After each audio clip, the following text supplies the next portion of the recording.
আসসালামু আলাইকুম, সবাইকে স্বাদের জাদুঘর চ্যানেলে স্বাগতম। আজকে আমি শীতের জনপ্রিয় একটি পিঠার রেসিপি করে দেখাবো, দুধ পুলি পিঠা। তার জন্য যা যা লাগবে আমি আপনাদের ধাপে ধাপে পরিমাণ সহ বলে দিব। আমি প্রথমেই পিঠার পুরটা রেডি করে নিব, ভিতরের পুরটা। তার জন্য নারকেল কুচি ছোট এক বাটি, গুড় ছোট এক বাটি, ভাজা চালের গুঁড়ো নিয়েছি আধা বাটি। এবার আমি পুরটা রেডি করে নিব। তার জন্য চুলায় একটি প্যান বসিয়ে দিব মিডিয়াম আঁচে। এবার গুড় দিয়েছি ছোট এক বাটি, নারকেল কুচি দিব ছোট এক বাটি। পুরটা সবসময় নাড়াচাড়ার উপরে রাখতে হবে, তা না হলে নিচে লেগে যাওয়ার সম্ভাবনা থাকে। এবার ভাজা চালে গুঁড়ো দিয়েছি আধা বাটির বেশি, অর্ধেক। আমি অনবরত নাড়তে থাকবো যাতে করে পুরটা পুড়ে না যায়। আমার পুরটা রেডি হয়ে গিয়েছে। এবার একটি প্যানের পানি নিয়ে নিব। পানিটা ফুটে আসলে চালের গুঁড়ো দিয়ে দিব। আমি চালের গুঁড়ো নিয়েছি ছোট বাটি 3 বাটি, পানি তার ডাবল মানে 6 বাটি। যে যতটুকু চালের গুঁড়ো দিবেন তার ডাবল পানি দিয়ে নিলেই হবে। এবার ঢাকনা দিয়ে কাইটা ঢেকে দিব। সিদ্ধ হয়ে 5 মিনিট ঢেকে রাখলে সিদ্ধ হয়ে যাবে। এবার ঢাকনাটা উঠিয়ে আমি হাতে একটু চাপ দিয়ে দেখবো সিদ্ধ হয়েছে কিনা। হ্যাঁ, আমার চালের গুঁড়িটা সিদ্ধ হয়ে গেছে। এবার এটাকে হালকা গরমে থাকা অবস্থায় কাইটা মথে নিতে হবে এবং ঘি দিয়ে এটাকে মেখে রাখতে হবে। 1 চামচ ঘি দিয়ে মেখে রাখলে কাইটা শক্ত হবে না। এবার চুলায় 2 লিটার দুধ বসিয়ে দিয়েছি। পিঠা তৈরি করতে করতে আমার পিঠার রসটা তৈরি হয়ে যাবে। এজন্য দুধ বসিয়ে দিয়েছি যাতে করে দুধটা এর মধ্যে জাল হয়ে যায়। আমি বড় করে একটা রুটি তৈরি করে নিয়েছি।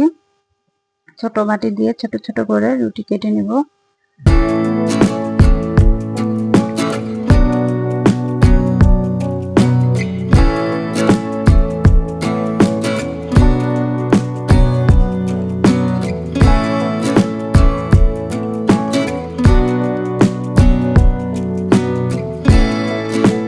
পিঠে তৈরি করার জন্য একটি পিঠে মেকার নিয়ে নিয়েছি।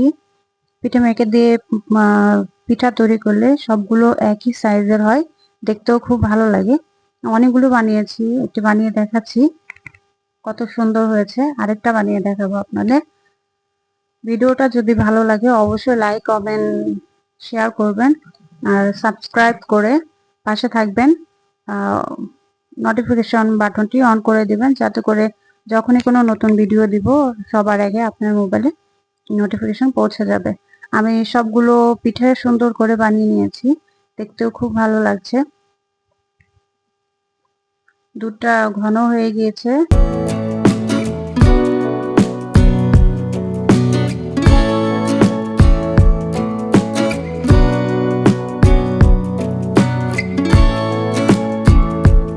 আমি 1 চামচ ব্রাউন চিনি দিয়ে দিব আর ছোট এক বাটিতে একটু দুধ উঠিয়ে নিব।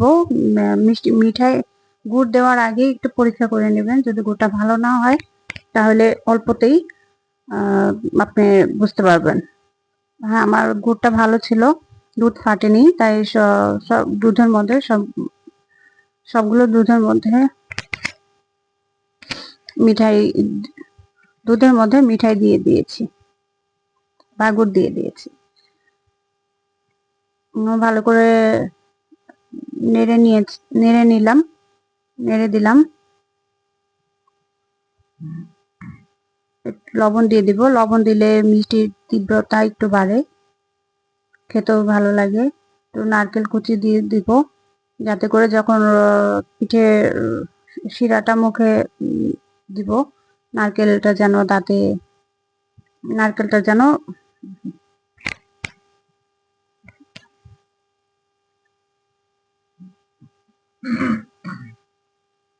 দুধে বলক চলে আসছে। আমি একটা একটা করে পিঠা দিয়ে দিব। সবগুলো পিঠা কখনো দিতে যাবে না, তাতে করে পিঠা একটার সাথে একটা লেগে যাওয়ার সম্ভাবনা থাকে। সবগুলো পিঠা আমি দিয়ে দিয়েছি। এবার হালকা করে নেড়ে এটাকে চেপে শিরার মধ্যে ডুবিয়ে দেব। আমার পিঠে বলক চলে আসছে, দেখবো সিদ্ধ হয়েছে কিনা। একটা পিঠে নিয়ে বাটির মধ্যে একটু চামচ দিয়ে কেটে দেখবো সিদ্ধ হয়েছে কিনা। পিঠাটা সিদ্ধ হয়ে গিয়েছে। এই পর্যায়ে আমি চুলাটা অফ করে দিব। গরম অবস্থায় খেতে পারেন, ঠান্ডা হলে খাওয়া যায়। ঠান্ডা হলে খেতে আরো বেশি ভালো লাগে। আমার সকালের পিঠার চেহারাটা এরকম, দেখতে খুব ভালো লাগছে। পিঠা যারা যারা পছন্দ করেন অবশ্যই বানিয়ে খাবেন, না বানিয়ে খেলে বুঝবেন না কেমন মজা। আল্লাহ হাফেজ।